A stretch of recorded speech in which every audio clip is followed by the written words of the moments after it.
This is Modern Mindset, the show that picks the brains of the world's leading minds to help you unlock yours.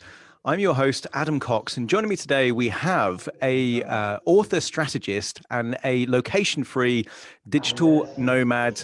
What's the rest of it, Dawn? Tell me. Digital ocean nomad, molecule shaker, just add them. Everything. It's the most interesting title, I have to say, that I've ever introduced someone on my show. How did this all come about? Because, people dream about having a life where they can kind of work on their own terms, work in their own place and that kind of stuff. But you've turned this idea into an actual lifestyle, into your actual life. How did that come about? Oh, over 22 years, to be honest. And, titles are just titles. We can collect them and let them go however we choose. And depending on how people know me will depend on what title or name they give me. But yeah, it's been about a 22-year journey. I always knew that I wanted to live at sea. Even from a young girl at the age of 8, I said to my mum, I'm going to go live out there. Little did I know at the time I'd have to learn to sail to live out on the ocean. But I mean, I got married. I had 2 children. Their dad and I got divorced 6 years ago. He's now taking care of the boys and my 2 dogs. And it got to the point where it's like, I just can't be on land anymore. My soul needs to be by and on the ocean. And my boys were like, yeah, mummy, we're not coming with you. I was like, what? They're like, yeah, we're not coming. Like, you got to go do this. And then my youngest was like, mummy, if you don't go now, you're just going to be too old. So you've got to go now and we'll be fine. We're just going to eat pizza and play computer games and eat all the junk food that you won't allow us to have. And they wind me up massively. I mean, like, my eldest is nearly 18 and my youngest is nearly 14. But it was a series of things, getting divorced. I mean, I've had my own businesses since I was 21. So over 22 years now. And as with anything that is perceived as the dream life, it was never, oh, wake up one day, it's a reality.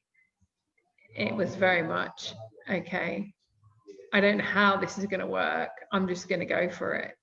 The boys and I flew to New Zealand for a 5-week holiday. I had a flight booked back for 6 months afterwards. They flew back 5 weeks after we arrived. And I have not gone back to the UK other than a surprise visit when the boys didn't know mummy was coming home and I stood in the kitchen. They came home from school and my eldest goes, oh yeah, hi, I'm going to my bedroom. I think, yeah, I've already seen it, Khaled. Wow. Yeah. So, I mean, this is kind of like, that style of approach, when life gives you lemons, make lemonades, it seems like... You don't just make lemonade, Adam. You make lemon cheesecake, lemon sorbet, you make lemon curds, you make everything. Everything you can with lemons. And it seems like you've done that, you kind of, because for a lot of people, they would look at divorce, and not being able to be with their own children, but also to kind of live the life that they want. Yeah, it's a real dichotomy. It's a real inner conflict there. But you've been able to kind of take a transitional part of your life and then actually kind of make it work for you. And that couldn't have been easy. What was the biggest challenge that you went through that kind of transitional period? Okay, well, there's a couple of things there. One, I never think that things happen to me. Things happen for us. And if we look at things as happening to us, then we go into a state of victim, or we go into a state of struggle or fear or overwhelm. Everything happens for us, and it's up to us how we choose to pivot on that moment and what lessons we're going to take with it. The hardest thing for me has been being away from my children. I am a mother. I grew them inside of me. I'm the kind of mother that was like, oh, just have an extra day off school. Like, it doesn't matter, because I'm unschooling you anyway. I mean, they'll get more education with me in a day than they probably get in a month at school. I've been a school governor. That my boys have been in private school as well as in state schools in, the UK as well as overseas. But being away from my children, I remember the day that the flight back to the UK, I was actually in a group of islands called Vanuatu. We had sailed from New Zealand, the people that I was sailing with, across the Pacific into Vanuatu. And as we set sail from New Zealand, I knew I'd be there. And I cried my eyes out. I was like, I've got to choose myself again. I've got to choose something bigger, because this is not about me. This is about my boys. This is for my boys. There is a reason I am doing this. There was healing that needed doing. Sorry about this.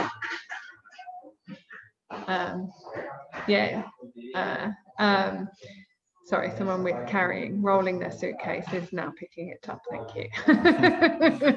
That's the mama look.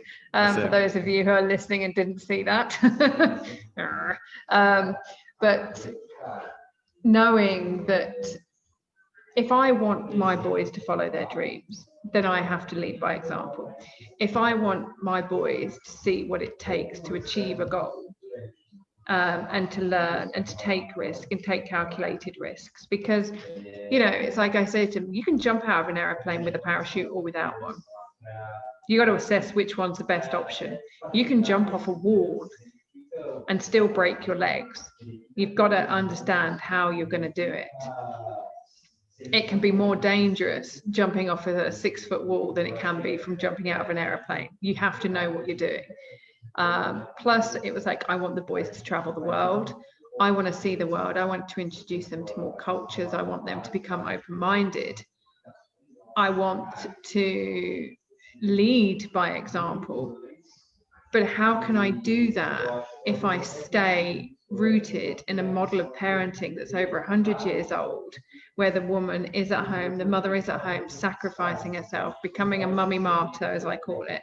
Mummy martyrdom isn't a badge of honor. It's a sign of how little you value yourself. And women are stuck, and women are suffering from mental health issues. Marriages are suffering because the women they're just not stepping up for themselves. They're doing everything for their children. Which is disabling their children. And I didn't want to be that. And we have very frank and open conversations, my boys and I. Everything is a family decision. When I make big decisions in my business, I'm like, okay, boys, I reckon I want to go do this. What do you reckon?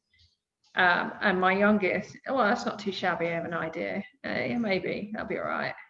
And if I have achieved something, they'll be the first people that I tell. And my eldest will go, yeah, that's all right. What's next?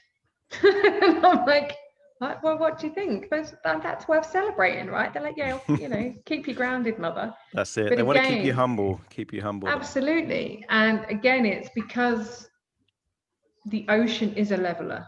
When you're out there on the ocean, if you're not taking care of yourself and your vessel, and you're not making sure everything is safe, and you're not putting trust in yourself that everything is going to work out, and you've not taken the precautions needed, it can be dangerous, like anything, like getting in a car. But my boys are seeing their mum sailing around the world, having as my youngest says, a badass adventure. Like we got bragging rights, mummy. I'm like, okay, it's not about bragging rights. Let's just drop the ego, boys. They're like, yeah, but like, my now friends Google you. I'm like, why are your friends Googling your mother? But there is an element of status, though, because you are living that adventure and that dream, as many people would describe it. There are certain societal expectations, that lead to that mummy martyr kind of role that you kind of very eloquently explained there. What, let's say, societal constructs did you find it difficult to break free from, or did you not really buy into them anyway? Was there any resistance that you had when you kind of said, right, I'm doing this? Was there any internal kind of sensation from you that it became more challenging because you'd spent so long living in a society with this narrative that we're all kind of used to? Not really. In a nutshell. Because if we worry more about what other people think of us, then we have a very little value on ourselves. And how I live my life has got really nothing to do with anybody else in a lot of ways. How I raise my children, and I've always said smart people don't follow stupid rules, they question them. And then I guess if I'd only lived in the UK, I mean, I had lived in Egypt during the uprising, which is what I wrote my second book about, Wallahi. But I think because I've got friends from all around the world and I've had such an international career, and I've studied cultural diversity, and I've looked at different communities and the way in which subcultures are within cultures, not just the culture itself, because you can't say all Brazilians or all Americans or all British people are the same. I mean, you go up to Yorkshire, you're going to have a very different type of man to the one you're going to have down in London, mate. Do you know what I mean? You know, and it's really interesting how the we look at a country, or like someone is from a certain place, and we presume they have a culture. And when you mix with people from all around the world, you have this fusion of cultures. And so a lot of it had already been broken down. But again, it's like, who is somebody else to tell me how to live my life when they haven't lived my life? Who are they to tell me what is right for my children? So, for example, when I got arrested in Scotland in 2015 for willful neglect and abandonment of my children, I was like, what? If I left my children alone for 10 minutes and came back to the car and there was a police officer there, then I had a court case for 3 years. But as a single mum, if I'd have gone for a shower on a campsite while the kids were playing, we'd have been apart for longer than 10 minutes. And again, it's like, what is their role? What was the thinking behind that police officer? Was it because I was a white English woman traveling alone? And we have the Scottish English referendum going on. Was it the fact that my children are obviously Arabic looking and I started speaking to them in Arabic that had the police officer react the way he did? Was it because I was a strong woman that had him react the way he did? Because Scotland, as we know, is filled with the Masons, and they don't like strong women, you know. And so there were so many different parameters, and I know who I am. I know how I've raised my children, and I don't need anybody else's permission. And I have a phrase that I like to use with a lot of my clients. It's gift yourself permission to give yourself permission to have permission. And then nobody else's permission matters. You don't need somebody else's validation for you to be who you want to be. And who are they to say what is right and wrong? They're only looking at it from their own perspective. And it's like when you go skiing, you could have a blue ski mask, you can have a pink ski mask or a yellow one. You're looking at life through a lens that is your own, from your own limited or expansive viewpoint. And you're looking at it through your own morals and value belief systems. And as I shared with you before this, we're actually studying, I mean, I'm doing a PhD in international law and social justice, and one of the modules that we're working on at the moment is ethics and moral judgments. You know, when we look at parenting and we look at how people live their life, a lot of these are borrowed morals. These are borrowed beliefs from not just our parents' generation, but our grandparents' generation, or they're from society or from religion. You know, and or for example, just when you are looking at researching information as an author, I do a lot of research. I've got a VPN. If I'm researching a subject and I switch off my virtual private network, or I relocate myself, one day, like in the morning, I'll be in, say, Miami, and I'll be researching a subject. If I then take that to an Arabic location, say Egypt, the narrative will be very different to what it will be when I'm in Brazil, will be very different to me being in Europe, because of the political agendas, because of the government game plan and what the media want you to believe to go inside their game, the political game plan. Same thing I'm researching, but very different sides of the coin. And the same is whether we're going to live our life that way or whether we're going to run our businesses that way. So we have to be very, very aware of the social conditioning that we're being given. And at the end of the day, yes, I may be living what a lot of people think of as a dream life, but I am away from my children, and I have cried many nights. You know, I at the beginning I felt like there was a void inside of me, and I was like, oh my God, I've got to fill that void. I can't hinge that on my children. That's Absolutely. codependency. That's toxic.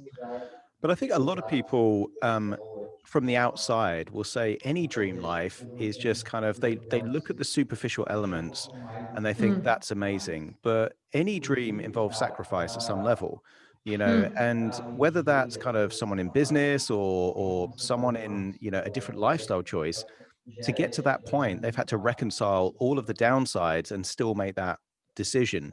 It seems like you're very self-aware of your own belief systems, but also kind of those constructs or judgments where you're right, whether it's the media, society, socialization, if you want to give it a broader term, are trying to herd people or steer people down particular narratives and pathways.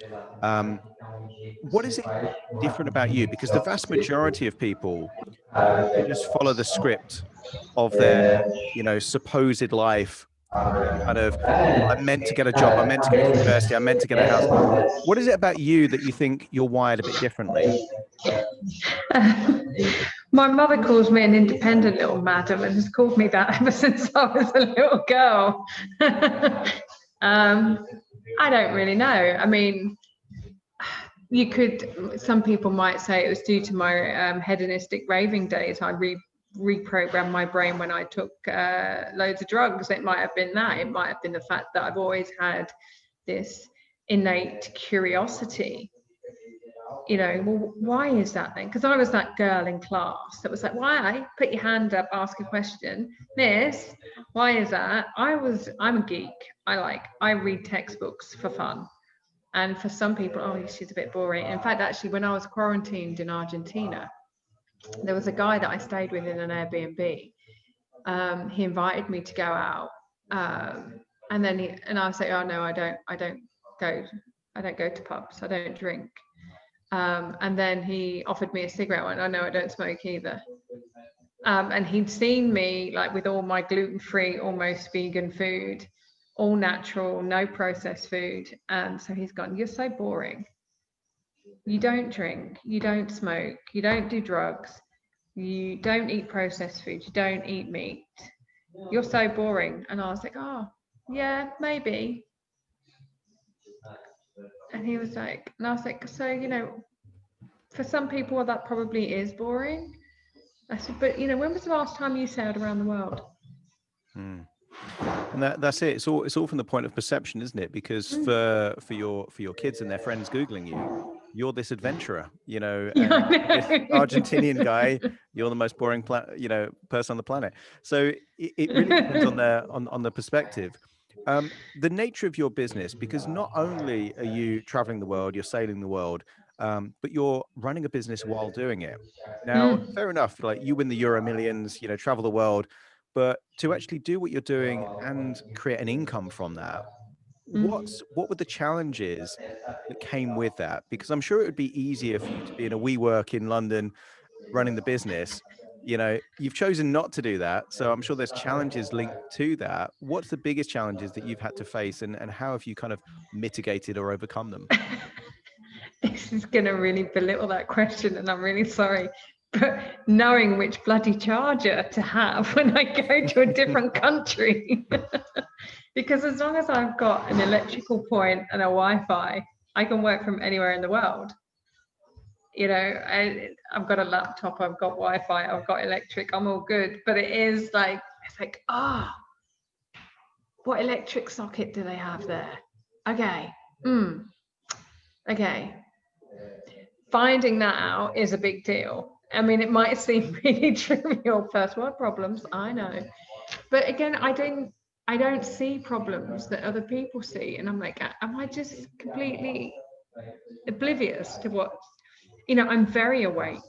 You know, I'm very awake when it comes to politics and agendas and, 5D and spirituality and like what I'm putting inside of my body, that not just in my food and drink, but also in my mind and in, and people that I associate with, because the environment is everything. But I mean, my first business was an IT company. So I'd been used to, and we had clients all over Europe.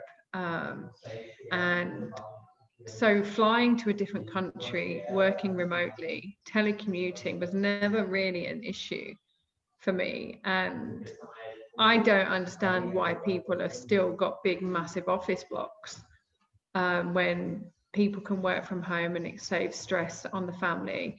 It saves on traffic and road wear, and it saves on pollution. And there are so many more benefits, as we're finding out now, with the current situation, for people to work from home. The people that don't work well from home get found out, because no longer are people able to pass the buck and say, oh, well, I passed it to so-and-so, or stand around the coffee machine or the water machine all day, or sneak out the back for a cheeky cigarette, and chat away for hours with their colleagues. This, for people to be making excuses, oh, well, COVID has killed my business, or COVID is this. No, COVID hasn't, you have. COVID is just another excuse for people to use and for people to attach themselves to and say, oh, well, it's been a really bad year because of COVID. People that are in my space, we've had the best year ever. We've had the most profitable year ever. We have scaled our businesses. We have had massive breakthroughs, both personally and professionally, because we don't make excuses. Now, whether it's, you make an excuse for, the weather, Billy Connolly, there's no such thing as bad weather, just the wrong clothing and the wrong attitude. Nice, great quote. Great. When I'm out at sea, I work on my business. I'm not working in it. I'm working on it. I'm looking at the vision. Okay, what's next? What's next? Every 2 weeks, I'm on a call with my coach. Okay, what's next? Where are we going? Curious. Get curious. And it's just a bit of a game. So even though traveling, it's like, okay, what currency, what phrases? It's just exciting. So again, bringing it back round, I think the biggest thing is the blooming chargers, and knowing the charger, because once you've got the right charger, you can work from anywhere. Well, again, with the right clothing and with the right attitude, because I think for most with the people, right charger and the right attitude. That's it. For most people, I think what gets in their way of making any change is fear. And I think, as an employer myself with with a few staff, my fear is that if I just said everyone work from home, is that they're not going to work, or that it could not make the business viable. And sometimes when you actually see that actually technology has meant that you don't really have to measure work anymore, you measure results. And I think that has kind of changed the landscape so much that the fears that once were there has kind of changed a little bit.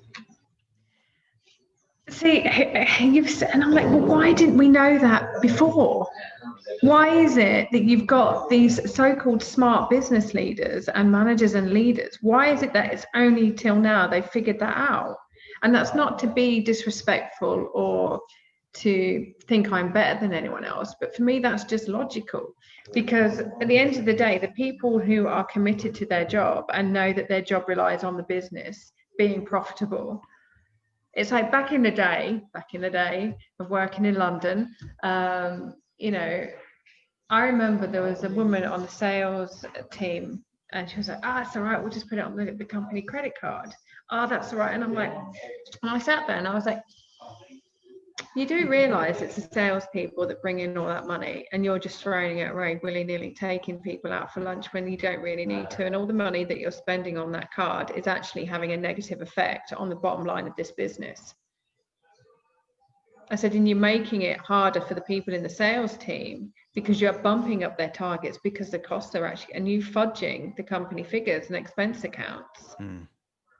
And the thing is, it's like, if people that you hire it doesn't matter whether they're at home or in an office. If they are committed to their job and they see the bigger picture and they are engaged in the business vision, they will work for that vision.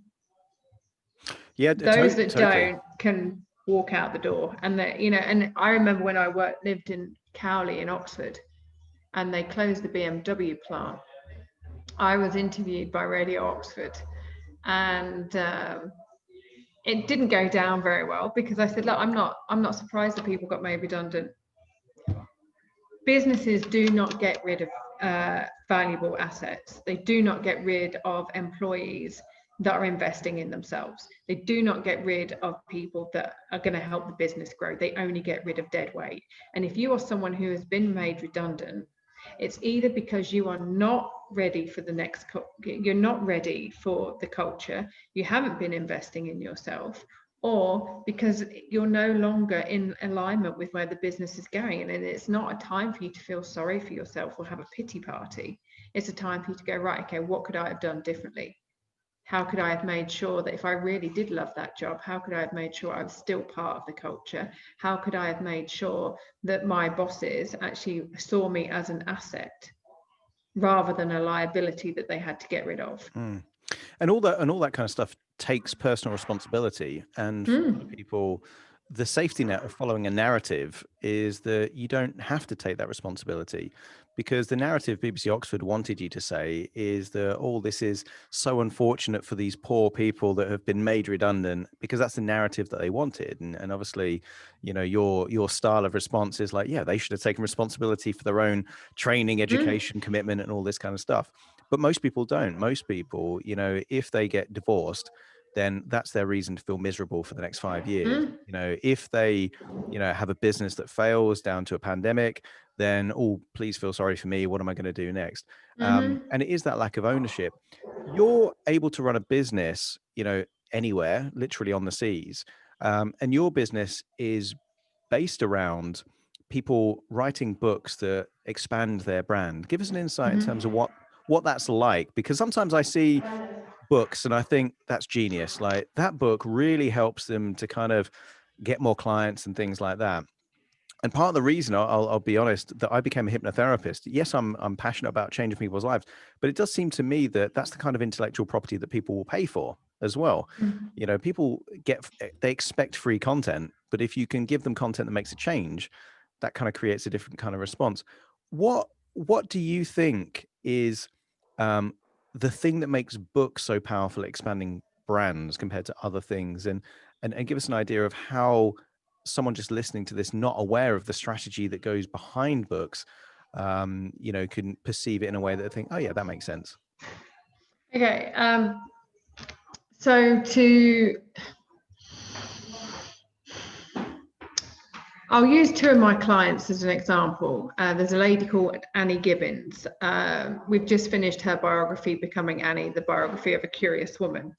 We're now in the process of about to launch her second book, Twins. Okay. Annie is the CEO of Glaucoma Australia. She is also, she's an incredible woman.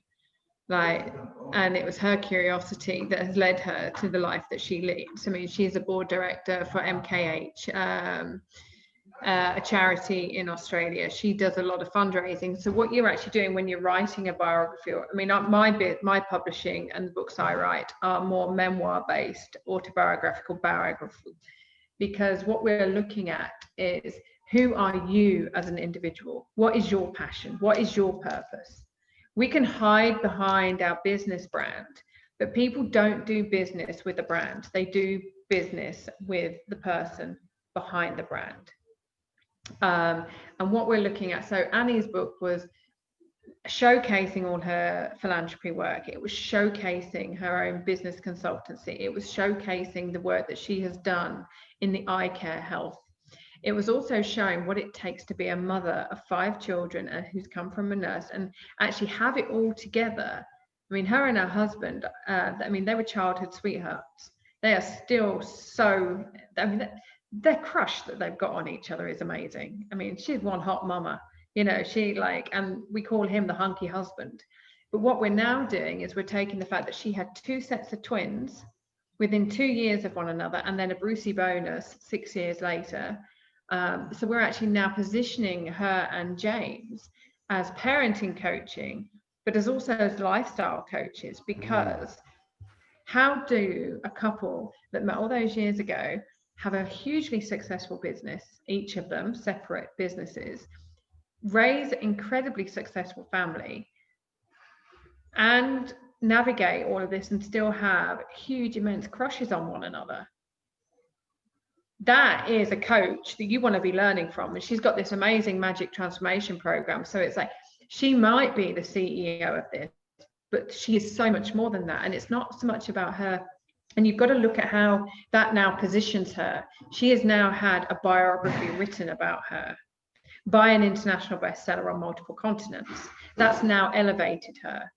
She is now being introduced via, I mean, one of the things we do is actually get them on lots of different podcasts and market them, etc. But what it's also doing is not, because it's not a how-to book and a checklist book, she's not just looking at people who will buy her books or buy her coaching. It's actually positioning her 2, 3, 4 levels above where she's going, and it's actually positioning her as a leader. So other people that are interested in the eye care health, other people that are interested in philanthropy and, you know, charity work, and other people that have got twins, you know, other business leaders around the world are now understanding who this woman is and going, right, can you come and work with us on this project? Can you collaborate with us on this? Can you help us lead this? So it actually expands your brand into lots of different areas. It might be like, for example, Nathan, he's been a comedian on the New Zealand comedy circuit, really, you know, and writing a comedy sketch. He's now written his first book, Slave Boy, which comes out in December. It's one of 6 books. At the moment, it's 6. It keeps growing. But again, he's still writing, he's still delivering a message, but he's gone from comedy into writing fiction. I've got Carmel, who's another client. She's a Pilates instructor. She's also a nutritionist, but she does also a lot of energy healing. You know, she taps into and she channels messages from the divine, you know, and she's an incredible woman. I mean, we've just published her book, Unlocked. And, you know, so it's taken her, people will now see what it's taken her on her journey. People are now going to come to her for additional life coaching services. So what it was like for her to go through 2 marriages, you know, and how she's come outside of that. They now know about her Pilates. They now know about her energy healing. So writing a memoir biographical book is an empowering, you know, this is what was in my journey and this is how I can help you. My books, you know, my books are, if I was to write my books on social stereotypes, rural racism, religion, leadership, cultural diversity, they sound quite dry. But if I write them as a memoir, or I write them as some, you know, like using my life as a catalyst to tell a story, and how I took on the Scottish police and won, how to fight and expose corruption, what was going on in Egypt during the uprising, what was the real story, looking at international politics and leadership and education systems. Writing those books as textbooks, or but when you write it and you go, and then this happened and then this happened, but you're actually lacing it all with lots of facts, lots of statistics. You're actually saying, this is the kind of work I do. This is what I understand to be true. This is why I'm an expert in cultural diversity. This is why I'm an expert in leadership. This is why you really want to have me on your podcast to talk about certain issues. And then you can look at, you know, where does this lead me into? People have read my book. They got something out of it that we never intended. And then they can deliver another service. They're getting asked to do something else. So the brand expansion on that is just huge. And then you get invited onto these summits, you get invited onto podcasts, people want to speak to you, you know, you're expanding it. And you also get to work with massive global change makers when you write books like I do. Some of the projects I'm working on, I mean, sometimes I'm like, holy moly, that's all right. And then I'll go and talk to my children, trying not to get too excited because I know they'll bring me down to ground with thump. I'm still mum at the end of the day. I still have my laundry to do. I still have my own shopping to do. I still have to deal with the logistics of running a business. But it's like how I present that. I mean, I never intended to be known as a molecule shaker, but most people would say, I'm a sledgehammer with the truth. And then we jokingly said a few years ago, I'm a molecule shaker, because just me being me shakes people's molecules, because they're like, what? She's not with her children. I don't even have to say anything. Yeah. Just me being me rattles their cage, as it were, or like, as we call it, the molecule, I shake people's molecules, and that draws people in. And then it's how you share your message, whether it's a book, a podcast, a summit, a TV show, a film, a stage show, magazine. How are you then sharing your message with the world and adding all these labels, all these titles that we have to our resume? Yeah, totally. When you first said you were a molecule shaker, I thought you were a mixologist. I thought you were a cocktail maker. That makes a lot more sense now. Getting people to question their belief systems and emotional states, that makes a lot more sense. So you're right. Yeah, there's so many ways in which people can connect with an audience, elevate their brand position, tell their story. And I think you're right. Books, podcasts, TV shows, they all do those kind of things. And even, I mean, obviously Donald Trump's been in the news recently with his kind of decline from his presidency. But when I think about his early books, that was about him kind of creating this kind of idea of him being the master deal maker. And it's only later you find out they're all ghostwritten, and it's all carefully engineered to kind of construct this persona of this kind of incredible like negotiator and business person. But he is. But it kind of works. Whether we like him or not, it's been written in print. It's been written. Yeah, that's it. And the art of the deal and all these kind of things, it helps to kind of elevate the brand, and then almost an element of mystique that people kind of add to this kind of brand, which is the persona of the person. What tips would you give, other than obviously working with you, but what tips would you give anyone if they were thinking, right, I could write a book that can elevate their brand, expand their brand, and kind of help them in their business and their own goals? What would be your tips for them to kind of start that journey?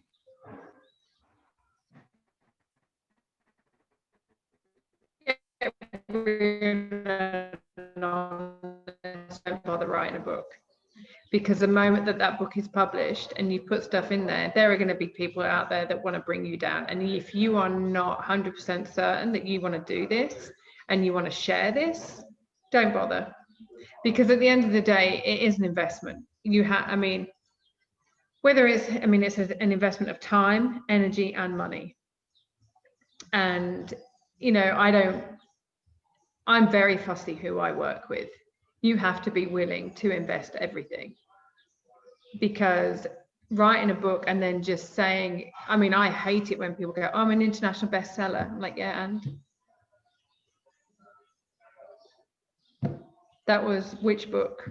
And how many sales have you had since then? Are your royalty checks coming in each and every single month? Are those royalty checks increasing each and every single month? If they're not, then you've got work to do. Your book is a product and you have to value it. And if you're not prepared to become an entrepreneur, don't bother writing a book, because you're creating a product. You're taking it to market. And even if you've got a publisher who will take it to market for you, like a traditional publisher, you still have to understand the entrepreneurial process. You still have to understand contract law. You still have to understand that your story is going out there. So you've got to understand defamation. You've got to understand marketing. You've got to be a public speaker. Your book is, yes, some people will do it as a loss leader. Some people will do it as a lead magnet. But just because you've written a load of emails or top tips and put them in a book doesn't really make you an author. Yeah, I am, Ruth. Again, a lot of what I say, really, like, people go, oh, she can't say that. Well, I can say what I like, really. And people are more afraid of people swearing or people telling the truth than they are of actually having, you know, like Moana, my latest book, people are more offended by swearing than they are by child abuse and sex trafficking or date rape or narcissism, because they like to avoid the real stuff. We've got to take self-responsibility. We've got to stand in our truth, because we're being taught by the government and by media and social programming that to get ahead, we need to lie and manipulate the situation. Look at the amount of coaches that are out there at the moment that are using manipulation, marketing, and dirty sales techniques, emotional blackmail on a lot of levels. Because if I say no to a coach, oh, well, what are you resisting? You've got work to do on your mindset. Well, I'm actually resisting your emotional blackmail and the fact that you're trying to put me into a space of scarcity just to buy your product. That's it. And there's a lot of coaches out there that are better salespeople than they are actual at coaching, and quite a lot of incongruency. I've kind of interviewed wealth coaches that aren't wealthy, or relationship coaches that have atrocious relationships. So there is that incongruence there. If someone's listening right now and they want to learn more about you, or they want to tap into your expertise, potentially to help them strategically, you know, work on a book to kind of expand their brand, what's the best way that they can connect with you, reach out to you, or learn more about you? They can go to my website, dawnbates.com. On there, it has got all the social media links. So if they prefer Instagram, they'll find my link to Instagram on there. If they prefer LinkedIn, they'll find a link to Instagram there. There's loads of podcasts on there. They're being updated all the time. Books are on there. A little bit about me. There are my services on there. If they want to book a discovery call, it's all on my website, dawnbates.com. Perfect. Now, before you go, Dawn, for someone that's traveled as much as you have, what's been the highlight of your journey so far? Seeing my children have the confidence to fly solo around the world from the age of 12. Amazing. Amazing. And what's left on your bucket list? Well, I've got to buy the yacht and get my way back to New Zealand. So still got to finish I'm not going to be finished this until I've at least got back to New Zealand. The amount of oceans that I've got to cross and the amount of seas that I'm crossing, but I'd be Hobart and cross the Tasman. That would be pretty epic. Amazing. Amazing. Well, on that impressive visual kind of note there, Dawn, thank you so much for joining me on the show. Yeah, thank you so much for having me on. It's been a pleasure. And to you at home, thanks for joining me on Modern Mindset. See you again soon for more.